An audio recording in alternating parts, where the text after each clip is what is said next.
Let's talk about foam rollers and other toys for runners.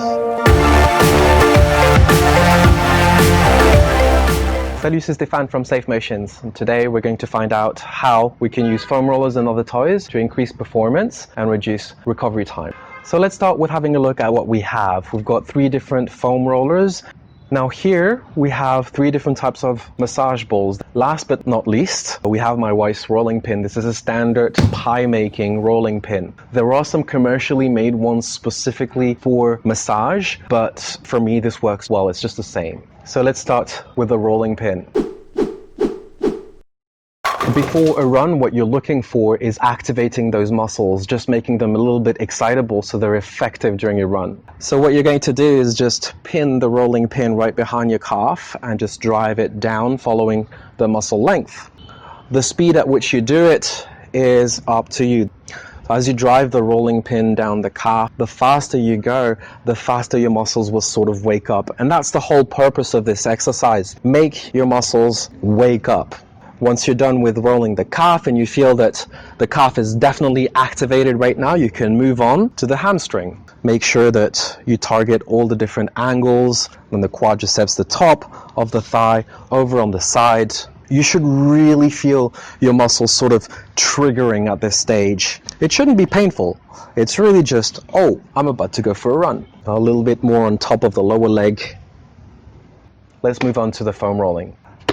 So foam roller is a bit different for me. I wouldn't use that before a run. I would use that for recovery, after a run, and probably before I stretch to make sure that the muscle is ready to be lengthened and relaxed.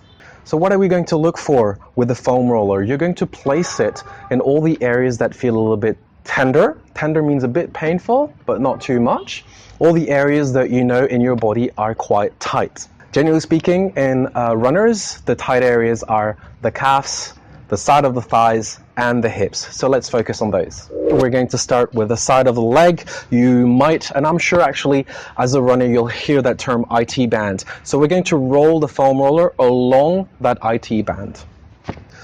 I'm going to basically rest my hip on the foam roller and use my arm and my other foot to just control how much body weight I put on the foam roller. I'm going to look for an area where it's a little bit tender. I found one, and I'm going to hold this for about 20 seconds or until I've reduced the pain by about 80%, almost feeling no pain. Once I'm done with this area, I'm going to move on to another area which might be a little bit painful as well. If there's no tenderness, nothing here, then you move on to somewhere else. Try and relax and let the foam roller sink into your muscles.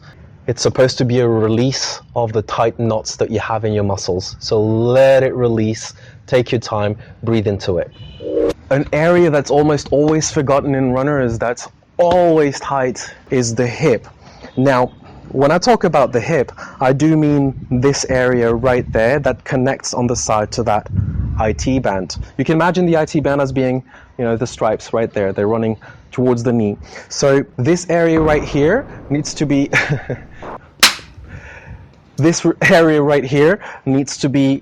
released and softened. You're going to place the foam roller on this side, slightly diagonally, and I'm going to rest my whole body weight on it. Move around until I find a spot that's nice and tender. As usual, hold it for 20 seconds or wait until 80% of the pain has gone away. Now the last area that's commonly tight in runners, and that is the calves. It's quite easy. All you need to do, place the foam roller on the floor, position your calf on top. You can put your other leg on top of it, and you're going to roll until you find a tender spot and hold it. If that's not hard enough, feel free to lift your hips off the floor, and that goes really deep into your muscle. And let's finish off with the massage balls. Now all of these serve a different purpose. They're a bit more precise. So when you look for a point that's particularly tender but that's very small, this one would be the best. Typically around the Achilles tendon here. If this particular point is tender, same technique as the foam roller, but just that the foam roller is for a larger surface. Another area where this would be really useful is underneath your foot.